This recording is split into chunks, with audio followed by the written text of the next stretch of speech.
C'est les années 40. Un nouveau produit envahit notre vie quotidienne.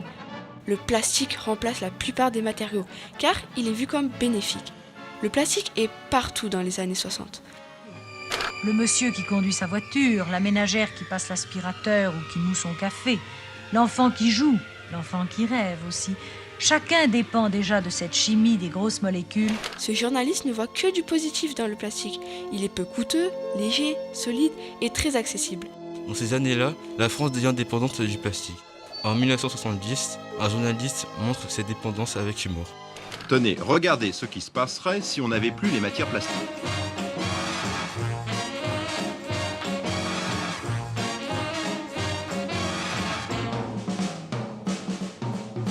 Cependant, dès les années 60, certains s'inquiètent de l'impact du plastique sur la santé.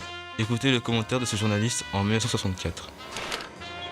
L'arrivée des récipients en matière plastique, par exemple, suscite déjà des inquiétudes. On vend en bouteilles plastiques de l'huile ou du vin. Est-on certain que le recul est suffisant pour décider que les traces de plastique qui passent nécessairement dans l'huile ou dans le vin ne sont pas nocives à la longue? Mais cela n'empêchera pas de fabriquer des tabourets, des maillots de bain et même des maisons en plastique. La base est faite d'un matériau traditionnel, le béton, mais dont toute la partie supérieure est constituée d'un assemblage de panneaux en plastique. En 1976, les doutes augmentent. Le plastique pollue. C'est à cette époque que vont naître les premières consciences de la nécessité de recycler. Faire la différence entre les matériaux et les produits qui sont devenus indispensables et ceux qui ne répondent qu'à des besoins superficiels, ce sera probablement un des choix que devra faire la société industrielle de demain. L'ère du plastique, ersatz pas cher qu'on peut jeter après usage, semble bien sur le point de se terminer. Aujourd'hui, le plastique est partout, mais surtout dans la nature.